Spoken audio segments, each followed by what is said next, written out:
Não há nada de normal quando se trata de fazer uma entrevista. Não é um ambiente relaxante. Todos os aspectos de uma entrevista são falsos e você fica hiperatento a tudo ao seu redor. Luzes enormes do tamanho de uma porta vão estar apontadas na sua direção e uma pessoa vai te dizer: apenas ignore a câmera. Quando eu estou sendo entrevistado, às vezes eu me sinto perdido, não consigo me articular. Estou fazendo agora exatamente o que eu disse que não se deve fazer. Eu estou pensando em uma resposta. Em uma entrevista, coisas inesperadas acontecem. Podem ser feitas perguntas para as quais você não estava preparado. E se por acaso você disser algo errado, já era. É um espetáculo quando algo dá errado na TV. Existe uma maldade em nós que faz isso acontecer. Nós ficamos empolgados quando conseguimos farejar uma tragédia se aproximando. Em 1995, a princesa Diana tomou um dos maiores riscos que uma figura pública poderia tomar. Sua Alteza Real, quão preparada você estava para as pressões de se juntar à família real pelo casamento? Aos 19 anos, você sempre acha que está preparada para tudo. Enquanto eu assistia, eu estava ciente de que aquele era um produto extraordinário da televisão. Praticamente todas as falas eram chocantes. Essa entrevista que não poupou segredos acabou para sempre com a aura de conto de fadas que envolvia uma das mulheres mais famosas do mundo. É como se uma bomba tivesse explodido dentro da família real. E durante décadas, a história por trás dessa entrevista permaneceu um mistério. Martin Bashir transformou essa entrevista inteira em um drama inacreditável. Parecia algo saído da mente de John le Carré. Agora é hora de ouvir integrantes da BBC, jornalistas investigativos e pessoas próximas de Diana para descobrir por que a princesa decidiu realizar essa entrevista extraordinária. A impressão era de que ela acreditava que estava sendo vigiada pelo MI5 e poderia se tornar um alvo. Vamos questionar se Diana tinha mais controle do que todos suspeitavam. A princesa me disse que ela havia sido orientada por Martin sobre como responder às perguntas. E descobrir como essa entrevista transformou não somente a vida de Diana, mas também a própria cultura inglesa. Estamos vendo uma mulher moderna do século XX finalmente falando o que pensa. Bem como acendendo o pavio de uma tragédia. A mídia foi uma loucura. Foi como uma bola de neve. O sentimento foi de: onde será que isso vai parar? Diana, a entrevista que chocou o mundo. A princesa começou seu dia no ginásio de West London de bom humor e sem preocupações com o estrondo que a entrevista que estava causando, milhares de olhares do que de costume. Acho que ela é uma moça insensata. Ela não precisava ter feito aquilo. Ela aparentou ser uma mulher jovem, triste e bastante confusa.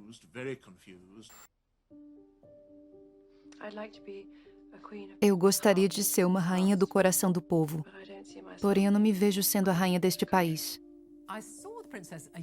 Eu me encontrei com a princesa um ano depois do Panorama. Ela me disse: eu não deveria ter dito rainha do coração. Não foi o que eu quis dizer.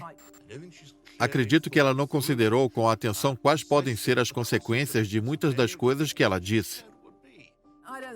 Isso não é verdade. Creio que ela estava totalmente ciente do que ela estava fazendo. Ela se juntou à família real como jovem noiva adolescente frágil e tímida, porém ela cresceu. Ela saiu de lá bem mais forte. A entrevista foi uma demonstração disso. Foi uma decisão calculada de Diana para expor o seu lado da história. Diana era esperta. O caso Panorama foi um resultado das frustrações que estavam se acumulando dentro de Diana há mais de uma década.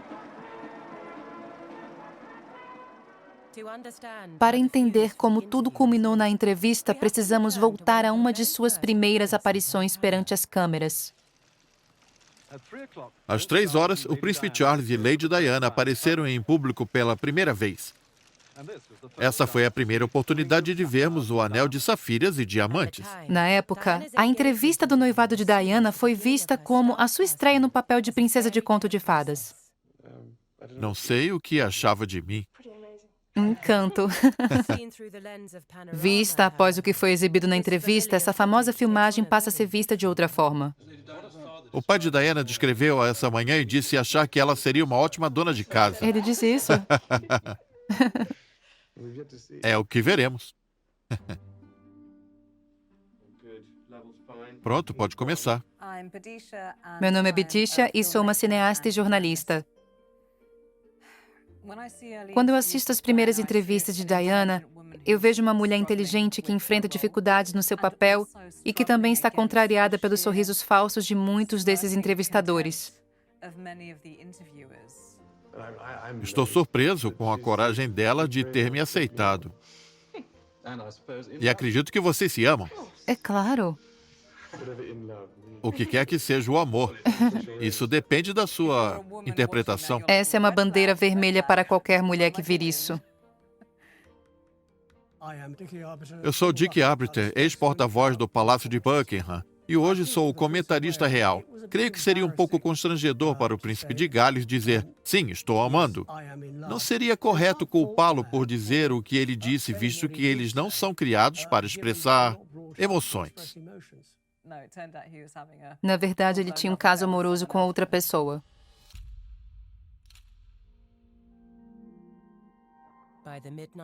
Em meados da década de 80, a paixão de Charles por Camilla Parker Bowles não era mais segredo.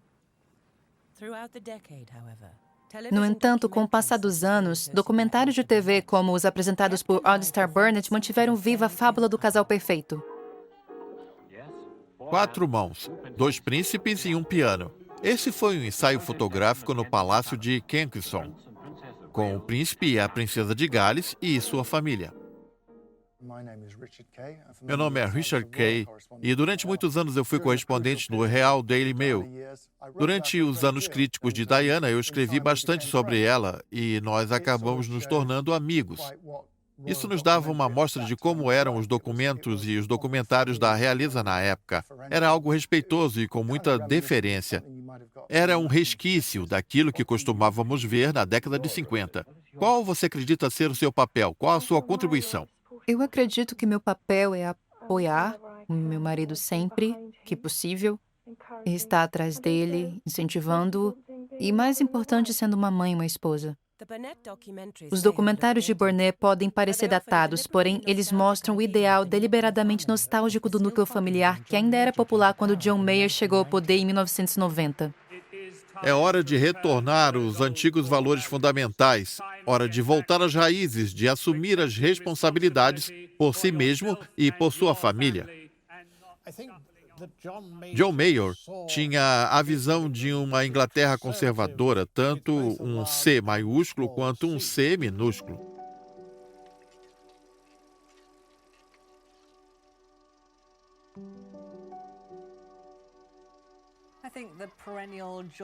A perspectiva John Moresca para a Inglaterra busca um conforto profundo.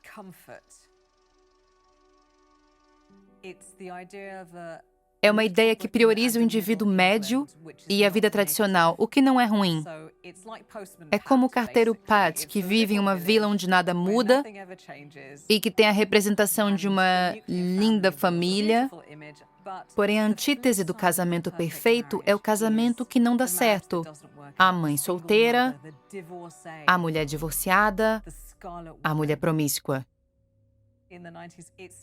Nos anos 90 e ainda hoje, essas coisas carregam um enorme estigma de que você fracassou. Para Diana, a fantasia nacional permanente de uma esposa devota estava se tornando uma jaula. Em junho de 1992, ela tentou se libertar pela primeira vez. Faltam agora apenas 24 horas para que o livro que diz que irá expor problemas graves em seu casamento seja publicado. Ao colaborar com o escritor Andrew Morton por meio de um intermediário, Diana manteve em segredo seu próprio envolvimento na exposição dos seus problemas matrimoniais. Mas com as enormes suspeitas da sua cumplicidade nesse livro, o palácio ficou enfurecido. A rainha acredita que não se pode demonstrar emoções em público, pois eles fazem parte da monarquia. Você precisa estar acima disso. Longe de libertar Diana, o livro de Morton apertou ainda mais suas correntes. Ela esperava que o livro de Andrew Morton a tirasse daquela situação. Isso não ocorreu porque a família real abafou o caso.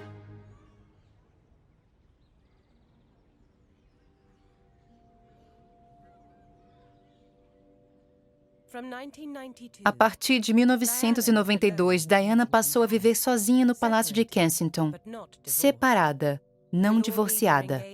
Agora que seus encontros com a mídia eram fiscalizados de perto pelo palácio, ela parecia estar presa em limbo. Foi um ato de seu marido que deu a ela uma ideia de como sair dessa encruzilhada. Eu acho que a principal motivação para que ela desse a entrevista ao Panorama foi a entrevista de Charles com Jonathan Dimbleby, um ano antes. Diana ficou impressionada com aquela entrevista. Essa entrevista é lembrada unicamente por uma revelação. Você tentou ser fiel e leal à sua esposa quando você fez os votos do casamento? Sim, totalmente. E você foi? Sim. Até o ponto em que se tornou irreconciliável. Ela sentiu algo quanto à forma como Charles havia saído da entrevista de Dimbleby. Havia-se um tom de sinceridade naquela entrevista que genuinamente admirou. Foi então que ela começou a se questionar se deveria fazer algo parecido.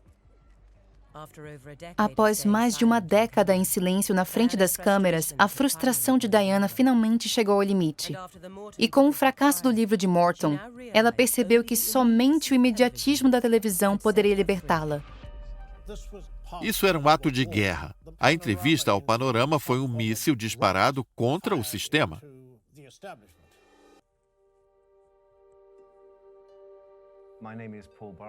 Meu nome é Paul Burrell e eu fui mordomo da Diana, princesa de Gales. Certo. Eu me lembro quando a princesa disse: "Eu gostaria que você fosse buscar alguém em White City, em segredo. Não queremos que ninguém fique sabendo." Outubro de 1995, um mês antes das filmagens. Eu me lembro de ter ido buscar Martin Bashir e dele ter deitado no banco de trás e ter jogado um cobertor por cima dele. Ninguém sabia que Martin estava visitando Diana, a princesa de Gales, e deveria ser mantido dessa forma. Ele saltitou pelas escadas do palácio de Kensington como uma criança. Foi algo empolgante para ele.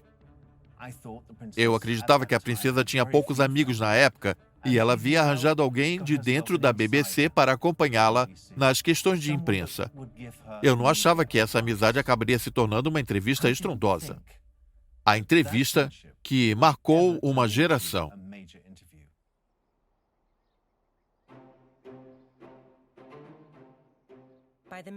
Em meados dos anos 90, Diana era uma forasteira dentro da monarquia inglesa. Após a biografia de Andrew Morgan, os empregados reais vigiavam todos os seus passos, temendo que ela pudesse agir novamente contra o futuro rei. Mesmo assim, no verão de 1995, surgiu uma pequena rachadura na fortaleza da máquina de imprensa real, feita para afastá-la de escândalos. Eu sou Richard Arry e no começo dos anos 90 eu era controlador de políticas editoriais da BBC. Eu realizava reuniões regulares com o editor do Panorama. Creio que foi uma reunião de rotina no verão de 95, onde conversamos sobre algumas ideias que Steve levantou para sair da minha sala. Ele parou na porta e disse: "Aliás, eu preciso falar com você sobre a princesa Di." Ele me contou que Martin Bashir, um repórter do Panorama, acreditava que teria uma chance de se reunir com a princesa Diana, se fosse para escolher o repórter do Panorama mais provável de conseguir um furo de reportagem de escala global. Martin seria a última pessoa que você cogitaria. Jamais seria alguém como ele.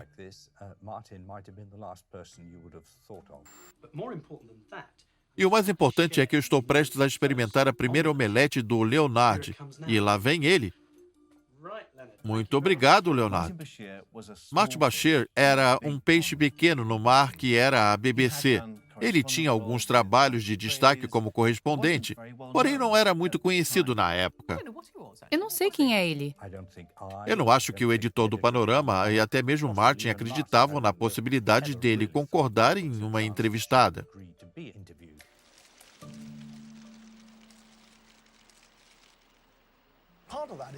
Parte disso se deve ao fato de que os jornalistas sempre tentavam se aproximar dela, especialmente os mais famosos, para dar uma entrevista.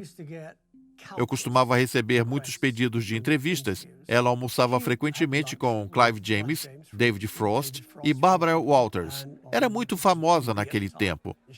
Ela também fez sua jogada. Eu adoraria ter entrevistado Diana, obviamente.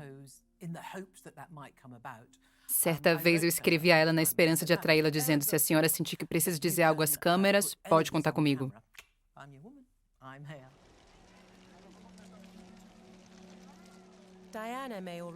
Diana já devia estar decidida quanto a fazer algum tipo de documentário para a TV.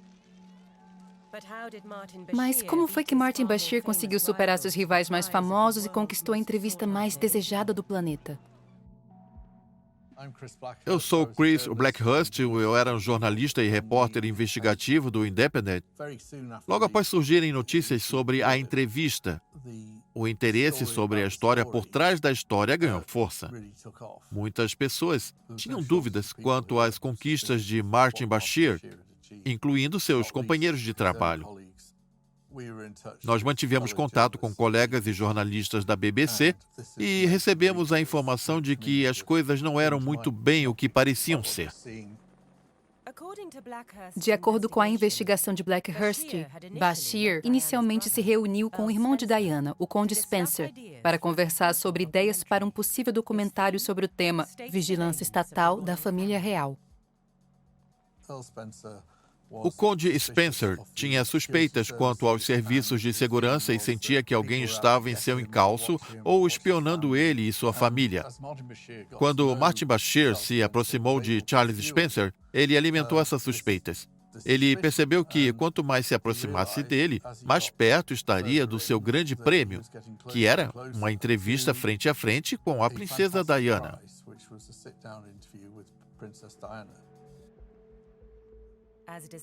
Quando as conversas prosperaram, Bashir fez uma alegação audaciosa. Martin Bashir dizia que tinha uma fonte dentro do M5 que havia dito a ele que a princesa estava sendo observada, seguida, essas coisas. Eu me lembro que precisei remover o piso para procurar por escutas e abrir o telefone.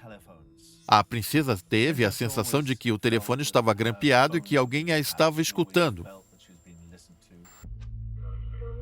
Você nunca saberá quanto. Nunca saberá. Eu vou saber, querida. O jornal The Sun disse que a gravação é genuína. Apenas 3 meses antes, o The Sun comentou sobre a existência de uma gravação. Uma suposta conversa pelo telefone entre Diana e seu amigo próximo James Gilby. É quase certo que a gravação foi feita pelos nossos serviços de segurança e propositalmente vazada. O secretário do Interior refutou repetidas vezes que o M5 estivesse envolvido. Ninguém produziu uma migalha sequer de evidência que sustente repetidas alegações que o M5 ou qualquer outro serviço de segurança tenham parte disso. Será que Martin se aproveitou dos temores e suspeitas que ela tinha? É possível que sim. Não seria algo difícil de se fazer. As coisas se complicaram quando, depois da entrevista, foi descoberto que Bashir produziu alguns documentos falsos no passado. Mas a pergunta era, por quê?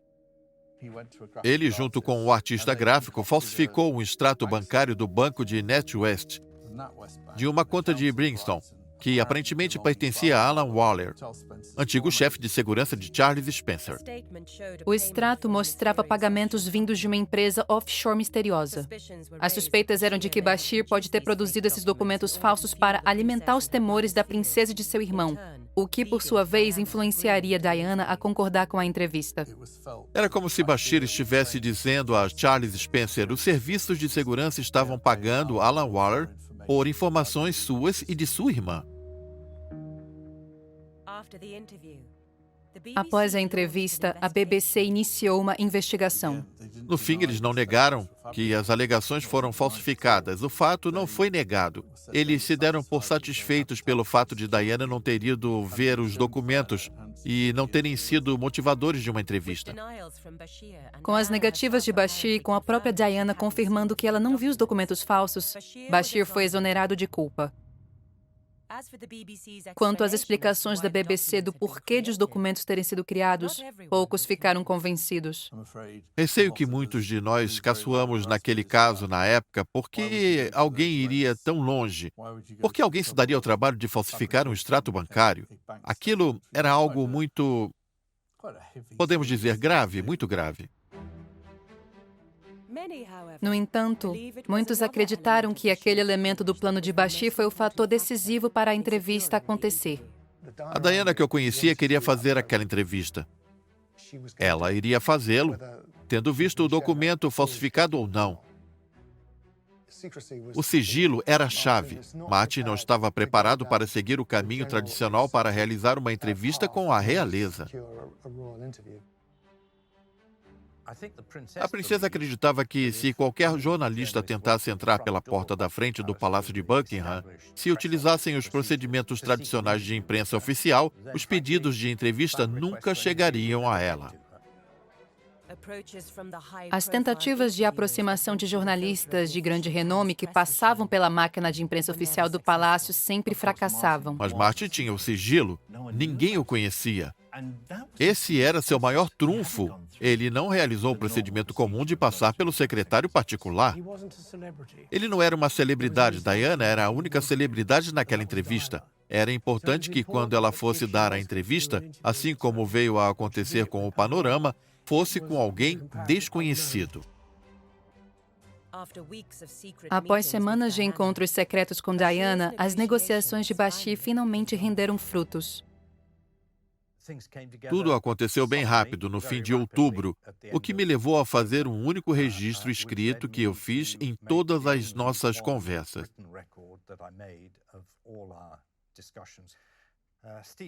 Steve Hewlett mandou um de seus repórteres, Bashir, vir até mim para falarmos do projeto sobre o qual havíamos conversado por meses. O resultado dessa reunião foi que deveríamos seguir em frente a todo vapor. No final da anotação eu escrevi: me desculpe por ser tão vago. A natureza críptica desse memorando dizia respeito ao maior problema que a BBC passou a enfrentar: como manter o maior furo de reportagem do mundo em segredo. Pelo que o Panorama havia dito, a princesa tinha certeza de que, se o palácio ficasse sabendo da entrevista, ele encontraria alguma forma de pará-la. Em outubro de 1995, a BBC estava prestes a garantir um dos maiores furos de reportagem da história: uma longa entrevista com a princesa Diana. Mas ela ainda insistia em uma condição importante. O Palácio de Buckingham não poderia ficar sabendo disso. Não que ela desistiria da entrevista, mas que, se houvesse um vazamento, ela tinha certeza de que o palácio encontraria alguma forma de impedir a entrevista.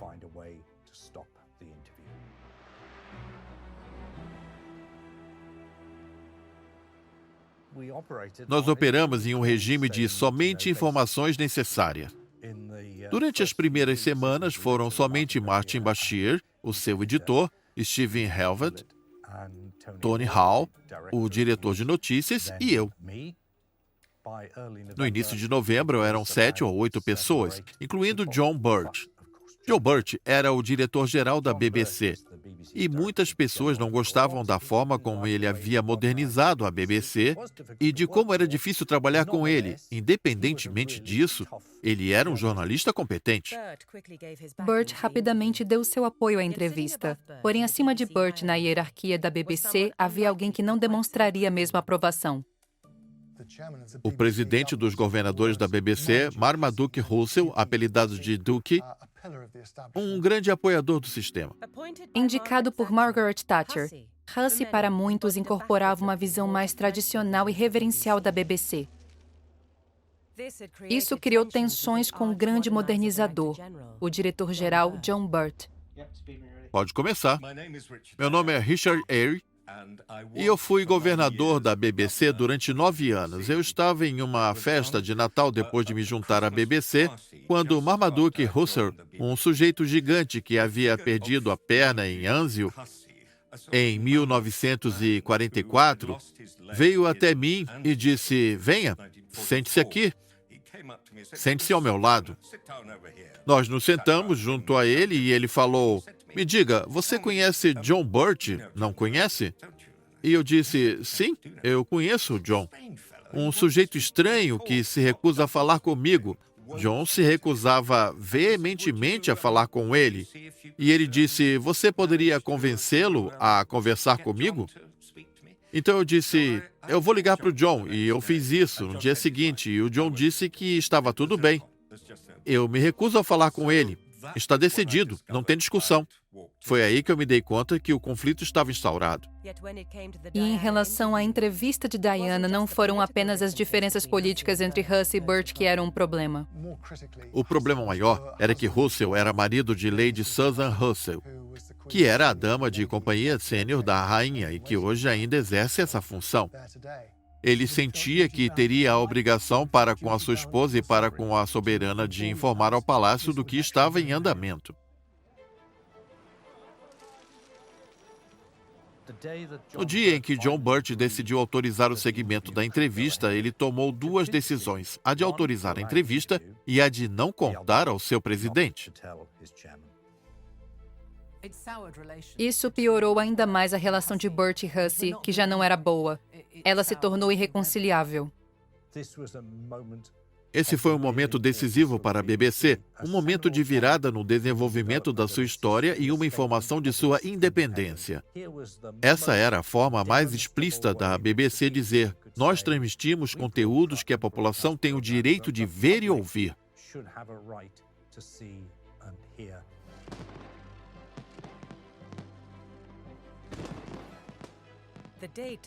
A data escolhida para realizarem a entrevista foi 5 de novembro de 1995, no aniversário de conspiração para explodir o parlamento. O local? O Palácio de Kensington, bem debaixo do nariz de parentes próximos da rainha.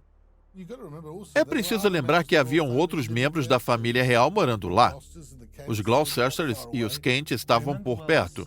Eu me lembro que um domingo a princesa disse: Paul, você não tirou uma folga essa semana? Por que você não vai para casa brincar com seus filhos? Eu achei estranho ela ter me dispensado. Mas tudo bem.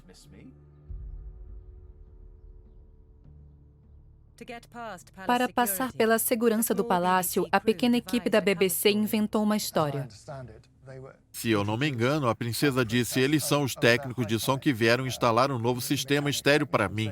É algo plausível se você não entende de sistemas de som.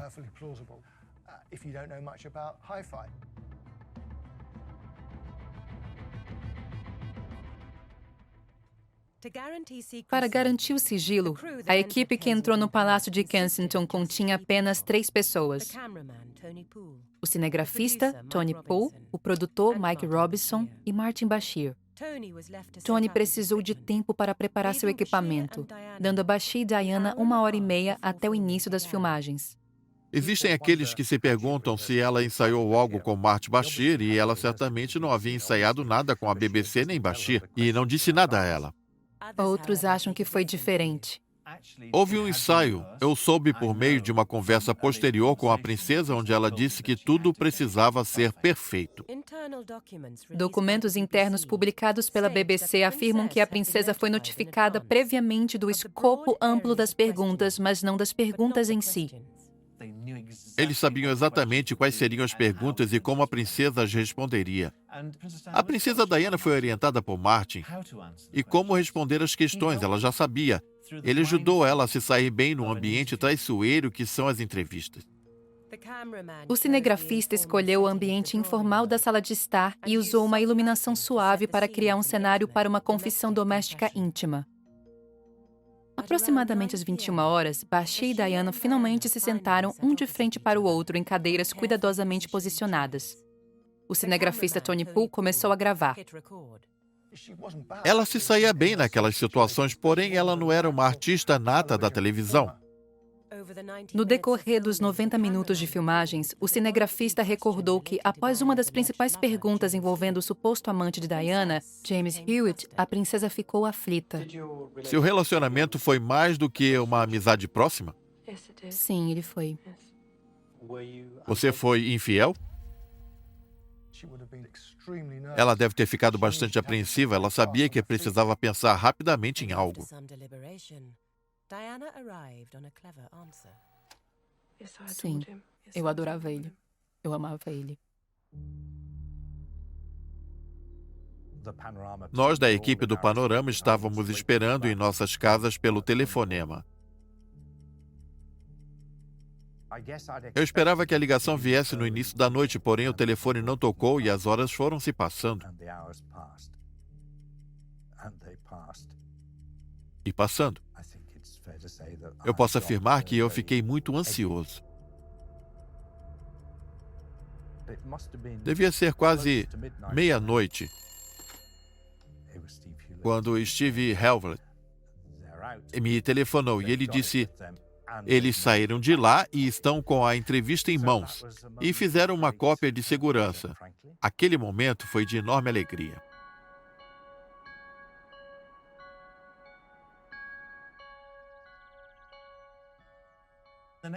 Na manhã seguinte, eu cheguei ao Palácio de Kensington.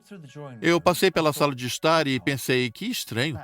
A cadeira está fora do lugar e alguém mexeu no sofá. Dava para ver as marcas que as rodas haviam deixado no carpete. Eu disse à princesa, por que os móveis da sala foram tirados do lugar? Jenny e eu fizemos alguns exercícios, nós empurramos os móveis para podermos nos exercitar. É mesmo? Sim, está duvidando de mim? Não há razão para duvidar.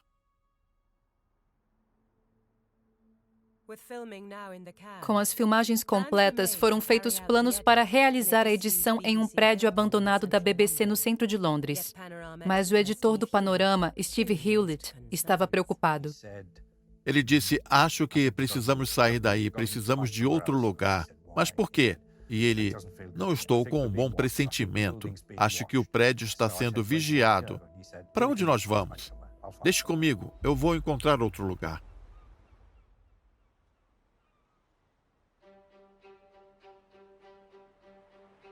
Eu recebi uma ligação sobre um trabalho de edição em Eastbourne, mas eles não podiam me dizer o que era e eu teria que descobrir quando chegasse. Eles me disseram até mesmo para que eu não contasse a minha esposa.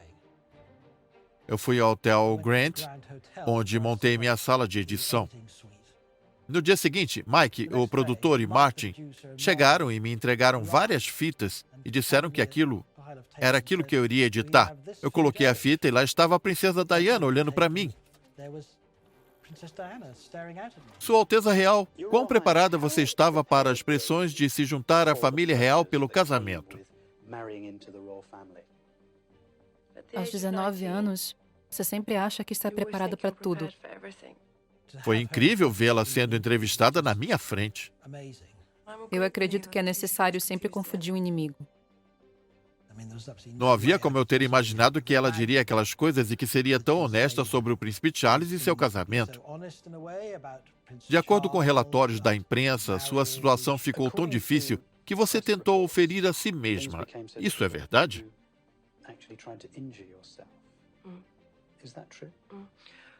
Quando ninguém te ouve ou você sente que não está sendo ouvida, várias coisas acontecem. Era apenas uma lista de coisas que ela sentia e que, obviamente, estavam mantendo em segredo há muito tempo e que gostaria de compartilhar com todos e que quisesse causar algum estrago. Depende da forma como se vê. Porém, eu tive uma reação emocional. Eu achei triste, pois eu não acreditava que o fim daquilo não poderia ajudá-la. Eu não achava que aquilo faria ela se sentir melhor. Mas nós sabíamos que aquilo seria um estouro. Após alguns dias, a entrevista estava pronta para uma prévia com os executivos da BBC. Nós viajamos de carro durante 2 horas até Eastbourne. Nenhum de nós que estaria vendo a gravação pela primeira vez sabia qual seria o seu conteúdo. Nós não sabíamos que ela tinha sido franca, se ela tinha chorado. Não sabíamos se ela tinha saído da entrevista com raiva. Nós não sabíamos nada sobre o conteúdo e era importante que não soubéssemos de nada, pois nossa reação seria como uma prévia da reação da audiência. Ninguém disse uma palavra. Estávamos todos lá para ver a gravação e então eles deram início. Durante a exibição, eu me sentei de lado para ver como cada um deles reagiria às perguntas e respostas. Ninguém disse uma palavra sequer durante aqueles 60 minutos. Às vezes ouvíamos alguém inspirando alto. Eles não conseguiam acreditar no que estavam vendo na tela, era algo nunca visto antes. Estavam em choque. Simplesmente eles estavam em choque com aquilo. Eu queria te mostrar esse trecho. Você acredita que o príncipe de Gales um dia será rei? Acredito que nenhum de nós saiba a resposta. Obviamente, é uma questão que ocupa a mente de todos. Mas quem sabe o que o destino produzirá? Quem sabe o que as circunstâncias podem provocar? A ideia de que a linha sucessória ignorasse Charles totalmente significava que essa entrevista poderia abalar o cerne da monarquia. É claro que aquilo seria extremamente vergonhoso para a família real e para o herdeiro do trono, futuro rei. Aquilo era uma ameaça para a monarquia como um todo, sem dúvida alguma. Minutas de uma reunião da BBC foram obtidas por meio do ato de liberdade à informação e revelaram que apenas uma pequena parte do material não foi utilizado. Mesmo assim, muito se especula sobre o que pode ter sido cortado. Tinha uma resposta relacionada à rainha-mãe que tinha um caráter pejorativo. Acredito que todos sabiam que elas não eram as melhores amigas do mundo. Ela deve ter se sentido que não recebeu o apoio que necessitava. A rainha-mãe era uma pessoa adorada no país e dizer coisas contra ela não se parecia uma coisa correta a se fazer no momento. Não estou aqui por ressentimento. Ou está triste por um casamento que não deu certo. A BBC nunca exibiu a íntegra das filmagens que incluíam os comentários de Diana sobre a rainha-mãe. Mas mesmo com o conteúdo removido da versão final, a entrevista foi bombástica.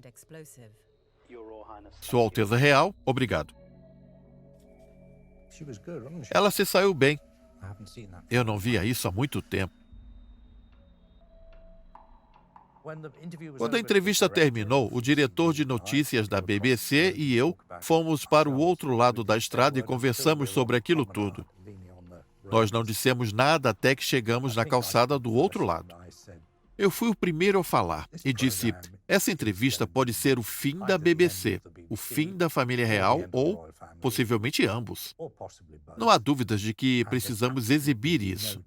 Assim que o programa ficou pronto, era importante que ele fosse exibido rápido, pois tudo tinha uma hora para acabar e acabaria vazando. Desde o princípio, nós concordamos que a princesa deveria ser a primeira a avisar ao palácio sobre isso. 14 de novembro de 1995, 6 dias para a entrevista. Diana deu a notícia a Robert Fallowes, o secretário particular da rainha. Ela disse: Robert, quero que você saiba que eu dei uma entrevista à BBC e Fallowes e deve ter percebido imediatamente que havia acontecido. Ele perguntou cordialmente: foi algo relacionado a crianças carentes? A resposta dela: não. Foi para o Panorama. Todos os telefones começaram a tocar. Meus colegas e os repórteres da realeza me perguntavam o que ela falou na entrevista. Eu não fazia ideia. O fotógrafo da imprensa real, Mark Saunders, fez a cobertura do caso enquanto o caos reinava na semana que antecedeu a exibição. Aquele foi o maior número de correspondentes internacionais que eu já havia visto desde a Guerra do Golfo. Foi algo realmente inacreditável. Não há limite. –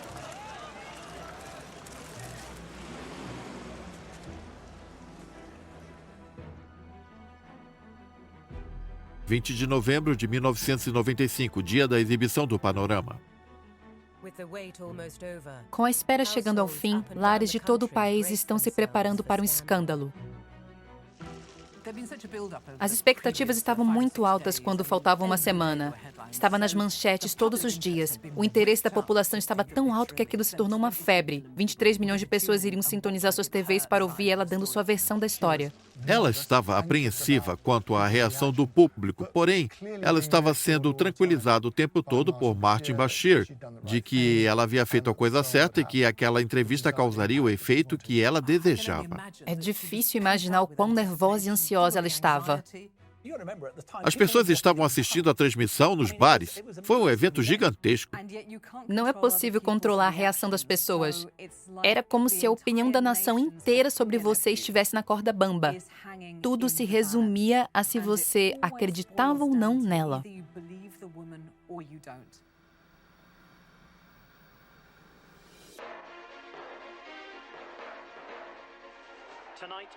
Hoje no Panorama, a Princesa de Gales.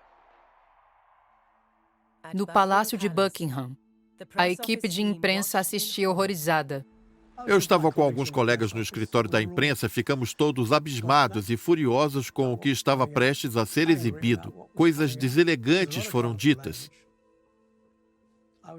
Realmente não posso negar que coisas deselegantes foram ditas. Você acredita que foram realizadas ações sistemáticas contra você? Sim, eu acredito. Por quê? Eu era a esposa separada do príncipe de Gales e eu era um problema. Isso nunca aconteceu antes. O que faremos com ela? Eu fiquei indignado, pois ela estava fazendo declarações que simplesmente não eram verdadeiras.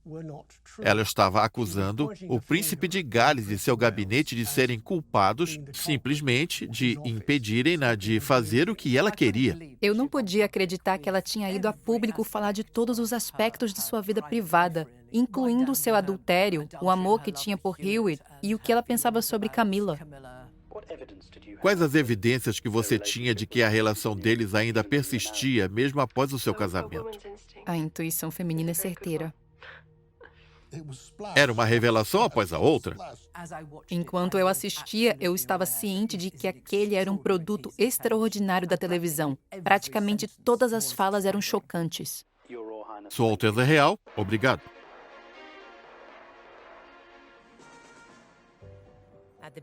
Na BBC, a equipe de notícias se reuniu para celebrar o triunfo.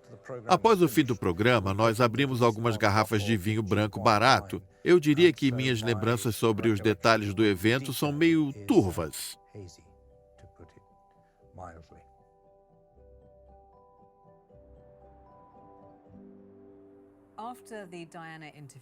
A reação foi imediata após a entrevista de Diana. O Newsnight dedicou sua programação inteira àquela entrevista sensacional e com razão. Nicholas Soames, você é um amigo próximo do Príncipe Charles e acreditamos que ele assistiu à entrevista. O que você achou daquilo tudo? Eu não sei e certamente não posso falar pelo Príncipe de Gales, mas por mim, como um observador interessado, eu achei que algumas partes foram tenebrosas. Isso me deixa espantada, porque a reação imediata de muitos comentaristas notórios foi absolutamente medieval. Parece ser um estágio avançado de paranoia. Então ela é paranoica e inventou tudo? Não faço ideia, mas para mim parece ser o caso.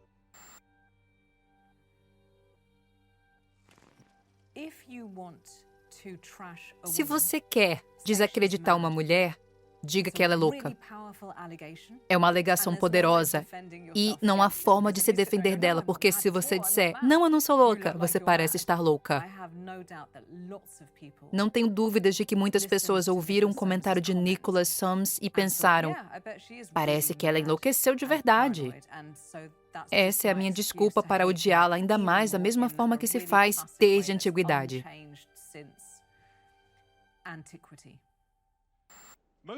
A maior parte da cobertura estava focada nas revelações de Diana, especialmente a de adultério, e depois da relação da população inglesa. Diana ficou arrependida de ter mencionado James Hewitt, pois ela não esperava que essa seria a narrativa mais suculenta para os tabloides. Ela desejava um posicionamento mais unânime sobre a entrevista. Quase toda a imprensa foi hostil com ela. Quando eu conversei com ela, senti que ela estava se questionando se havia errado nos cálculos. A princesa havia me perguntado o que você acha que a rainha dirá. A repercussão disso vai chegar nela. Eu almocei com a rainha pouco tempo depois. Ela me disse como vão as coisas na BBC. E eu respondi, vão bem? E ela falou, o que a minha nora fez foi revoltante, revoltante. Os problemas matrimoniais de Charles e Diana lançaram uma sombra sobre a família real. Agora, a rainha decidiu dar um ponto final nesse caso, aconselhando um divórcio. Na entrevista, Diana deixou claro que ela não desejava isso. Você deseja o divórcio? Eu não desejo. Por quê? Isso não resolveria a situação? Por que isso resolveria a situação?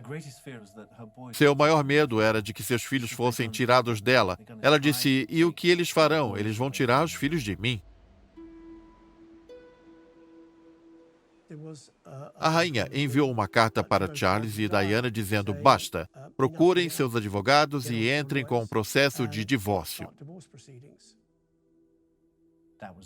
Esse foi o preço que ela pagou pela entrevista dada ao Panorama.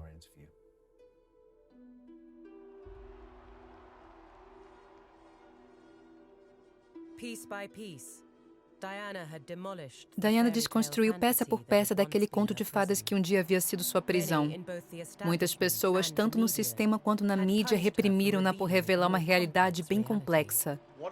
Acima de tudo, nós temos o direito de esperar da realeza um certo grau de reticência e dignidade.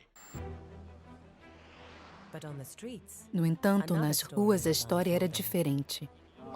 Acredito que ela receberá muito apoio por isso. Parece que o príncipe fez algum mal a ela. Ela precisava fazer alguma coisa, ela precisava mostrar o seu lado da história para nós. Ela fez a coisa certa. Foi diferente com a população porque eles não eram os jornais, os colunistas de Wednesday, Wits e todos aqueles outros que escreveram diariamente coisas horríveis sobre ela. A população amou o que ela fez. Creio que tudo tem a ver com o que Diana disse sobre seu próprio bem-estar mental. Eu sofri com a depressão pós-parto e ninguém explica para você o que é depressão pós-parto. Eu aprendi sobre isso posteriormente. As falas dela sempre vinham do coração. É impossível imaginar outra pessoa na família real usando a linguagem que Diana usou no Panorama. Você acorda de manhã sem vontade de se levantar da cama. Você se sente incompreendida. O risco de falar sobre saúde mental nos anos 90 era enorme. Era muito fácil estigmatizar pessoas que falavam sobre isso. E ter alguém falando sobre depressão pós-parto tão abertamente e tão enfaticamente como Diana foi um avanço. Isso significa que mulheres de todo o país e do mundo poderiam encontrar alguém com quem se identificar, não como princesa, mas como mãe.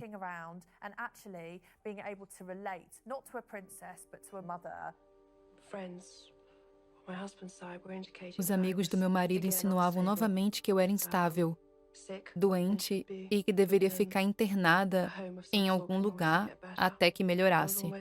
Eu era quase um motivo de vergonha. Apenas alguns dias após o programa, Diana recebeu quase 6.000 cartas de apoio de mulheres que se identificaram com suas dificuldades. Diana me disse que após o Panorama, as pessoas iam até ela nas ruas e diziam: "Obrigada por ter falado sobre aquilo. Você se livrou de um casamento infeliz e nós estamos fazendo o mesmo." Ela deu a muitas mulheres forças para falar das suas insatisfações. A entrevista de Diana despertou uma vontade na população por mais transparência emocional. Essa foi uma atitude que logo conquistou o apoio de homens que viriam a revolucionar a política britânica. Ela foi o elemento principal da mudança que viria com Tony Blair. Era esperado que juntassem forças.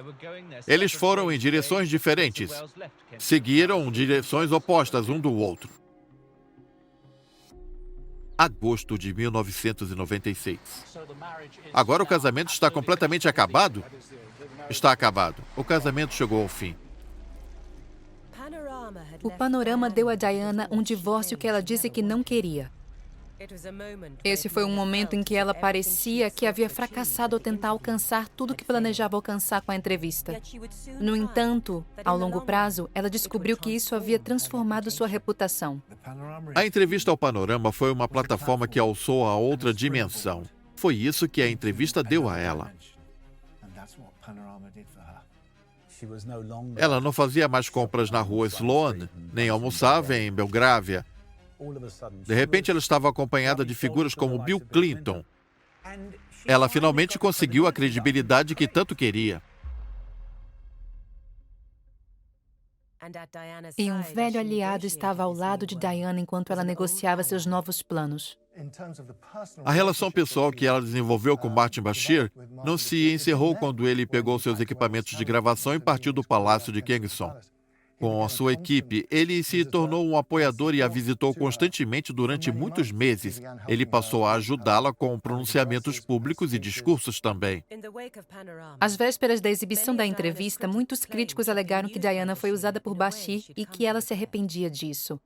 Porém, a aliança duradoura entre ela e os jornalistas sugere algo bem diferente. Eu sou Judy Jones, eu sou escritora e especialista em linguagem corporal. A ideia de que Diana foi forçada a realizar a entrevista com Martin Bashir, para mim, é hilária. Ela esteve no controle de si mesma, das suas emoções, e também no controle da entrevista. Ela estava guiando a entrevista com o olhar. Ele fazia as perguntas, ela olhava para o lado e inspirava suavemente. É verdade? E então ela voltava rapidamente, sem sequer hesitar, e dava uma resposta certeira. O meu inimigo era o departamento do meu marido, pois eu sempre recebia mais publicidade. Devido às declarações conflitantes, não havia como saber com certeza se houve um ensaio para a entrevista. Porém, a análise dos detalhes da performance de Diana dão algumas pistas intrigantes. Estas pistas me causam a impressão de que poderia haver algo combinado em relação a quais seriam as questões. Ela poderia ter tido algum tempo para pensar qual seria sua resposta. A entrevista não foi espontânea. Eu já havia ouvido antes algumas frases que ela disse. Eu tive uma conversa longa com Diana 5 meses antes da entrevista, apenas nós duas, em junho de 95. Ela havia dito, desde o princípio, sempre houveram 3 pessoas neste casamento. Ela se referia a Camila. Éramos 3 nesse casamento. Estava um pouco lotado. Essa foi uma das frases mais marcantes da entrevista. Essa frase estava na cabeça dela há muito tempo, meses antes. Havia muita coisa guardada nessas páginas. Qual foi sua reação às declarações do seu marido afirmando que cometeu adultério? Eu estava totalmente alheia ao conteúdo do livro. Na verdade, eu fiquei sabendo pelo noticiário que o livro seria lançado. Parte do plano era não parecer muito vingativo. Uma passagem de Shakespeare diz: "Eu não vim para elogiar César, eu vim para enterrá-lo." O que Diana fez a Charles foi um bom exemplo disso, foi enterrá-lo usando elogios. Eu admirei a honestidade dele, pois era algo muito difícil de se fazer. Em que sentido? Em ser honesto sobre um relacionamento com alguém estando na posição dele, é algo admirável. A aparência física de Diana também foi de grande importância em nortear a resposta da audiência. Ela aparentemente usou um lápis branco embaixo das pálpebras inferiores para dar a ela uma aparência de tristeza. A aparência era de alguém que estava tentando ocultar a sua aflição por meio da maquiagem, como alguém que havia chorado bastante, depois tivesse saído dali e voltado 10 minutos depois com a maquiagem totalmente retocada. Essa foi uma decisão consciente. Dessa forma, ela se apresentou como uma vítima. Isso fica claramente demonstrado que ela se mostrou como uma vítima. Isso não é ser esperta, não é ser calculista, isso é sobreviver. A arte de aparentar espontaneidade à atuação foi tudo planejado. Mas, ao mesmo tempo, isso não significa que o que estava sendo apresentado pela atuação era falso. A performance de Diana pode ter apresentado todos os indícios de algo que foi ensaiado à exaustão. Mas aquilo não servia apenas para acertar as contas, era também uma busca por trabalho. Qual o papel no qual você se enxerga no futuro? Eu gostaria de ser uma embaixadora deste país. Eu gostaria de representar o país no estrangeiro. Muitos no sistema ficaram horrorizados. Essa fala foi utilizada como um indício de que ela estava fora de controle. A instituição queria deixá-la às margens da vida da realeza e não perceberam a grande ferramenta que tinham em mãos.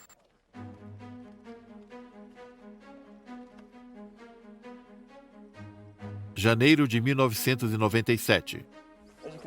Como podem ver, eles estiveram fazendo escavações aqui e desenterrando as minas. A viagem de Diana a Angola para promover a proibição de minas terrestres foi uma consequência direta do trabalho dos sonhos que ela descreveu ao Panorama.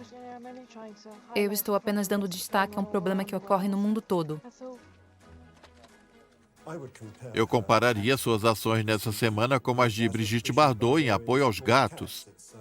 É um apelo emocional e digno de estar na mídia, porém não acrescenta nada à soma de conhecimento humano. Diga seu nome.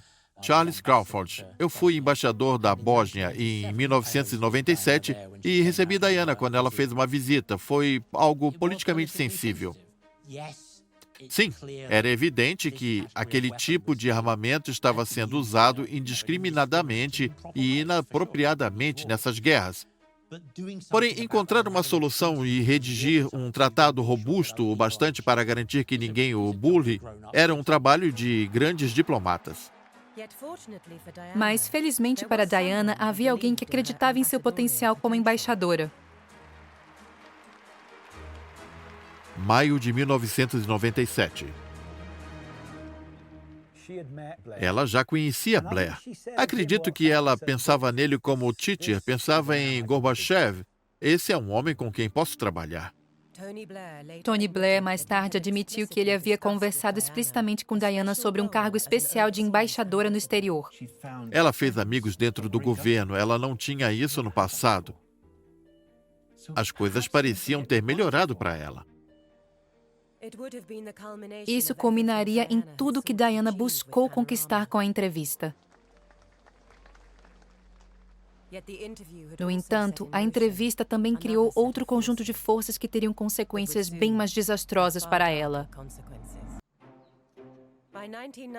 Em 1997, a entrevista ao Panorama possibilitou que Diana estivesse livre para buscar um novo trabalho como embaixadora. Porém, esse papel ainda mais proeminente alimentou uma força sombria.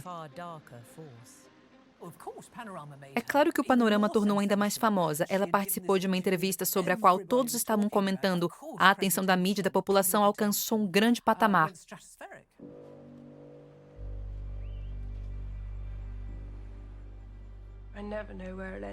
Eu não sei onde as lentes estarão.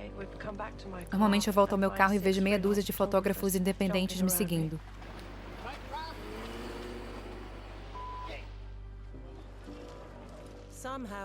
Outros relutavam em enxergar Diana apenas como uma vítima passiva da imprensa. A princesa, obviamente, fez uso dessa lâmina de 2 gumes. Havia uma pequena quantidade de jornalistas com quem Diana se confidenciava. O mais famoso desse grupo era Richard Kay, do Daily Mail. Eu, às vezes, era informado de algumas coisas com antecedência, mas não era assim que costumavam fazer.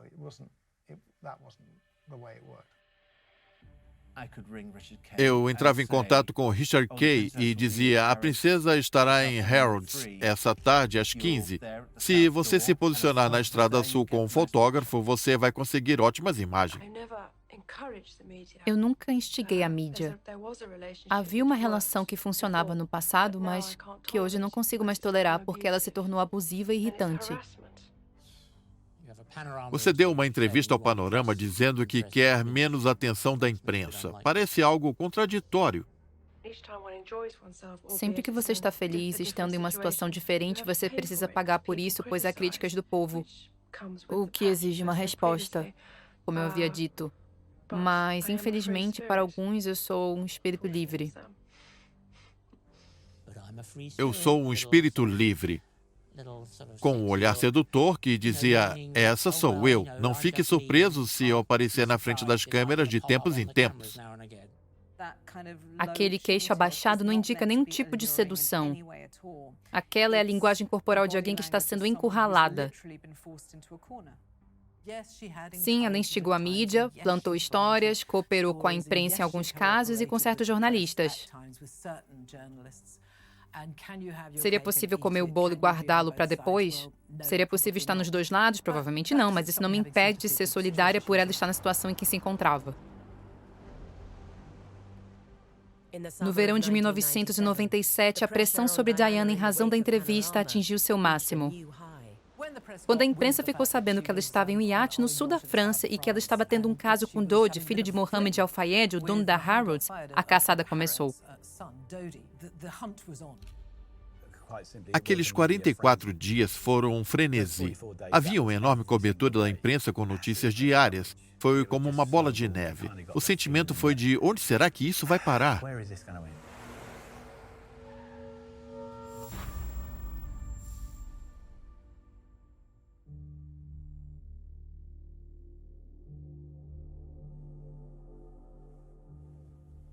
A experiência dessa entrevista foi muito tocante para mim. Foi inesperado. As pessoas não sabem o quão difícil é fazer uma entrevista e como projetar a si mesmo e as suas emoções naquela pequena caixa quadrada. Acredito que é como uma confissão em termos religiosos. Você sabe que tudo o que está dizendo está sendo gravado e persistirá pela posteridade.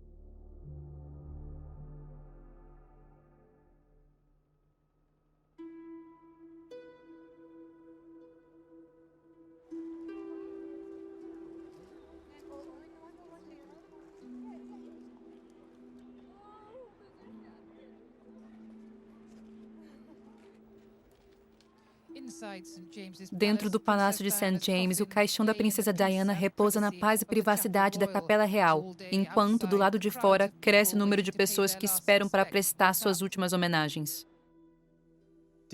Será que a entrevista ao Panorama teve uma grande influência na relação da população à sua morte? Sem dúvida alguma.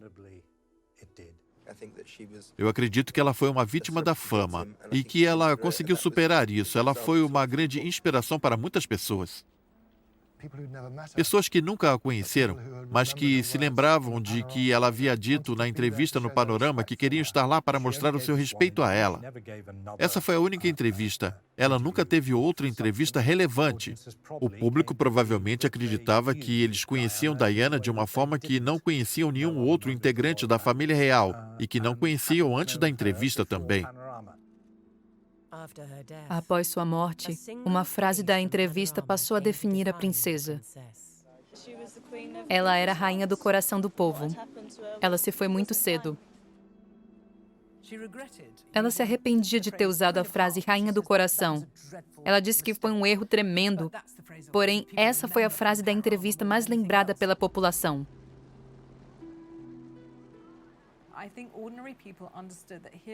O povo compreendia que ali havia uma mulher trilhando seu caminho. Ela iniciou sua jornada sendo uma mulher obediente, depois foi uma mulher ultrajada e no fim se tornaria uma mulher autoatualizada e realizada, porém sua morte impediu esse desfecho.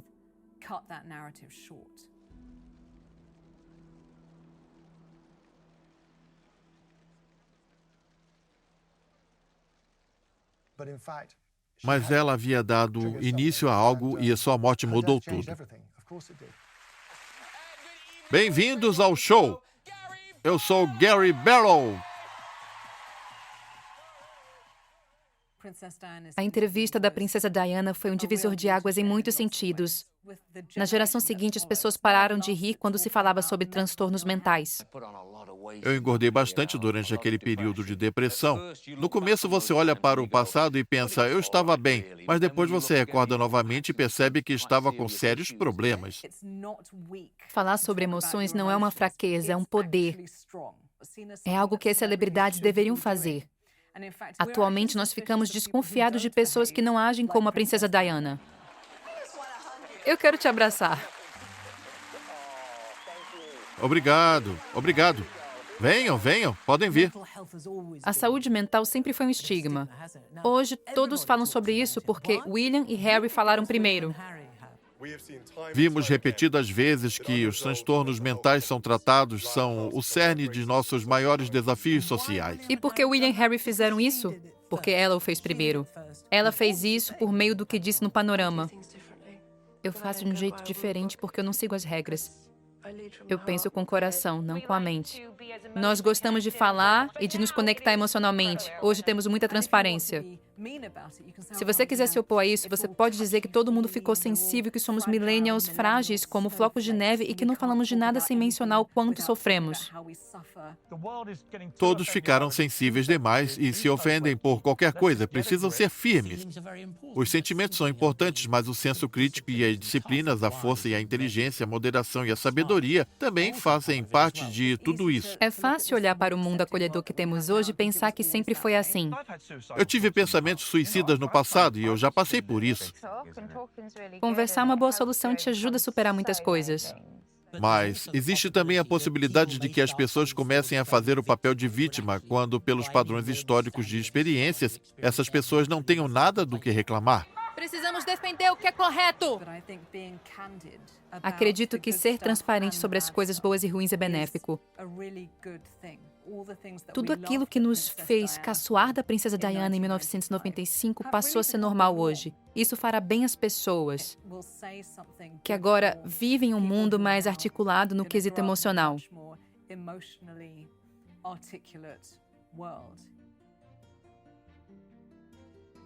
Em 2003, Martin Bashir entrevistou Michael Jackson. Ele veio a se tornar um grande âncora do jornalismo nos Estados Unidos. Ele se demitiu após descrever a candidatura à vice-presidência Sarah Palin como a maior idiota do mundo, ao vivo. Agora ele está de volta à BBC como correspondente para assuntos religiosos.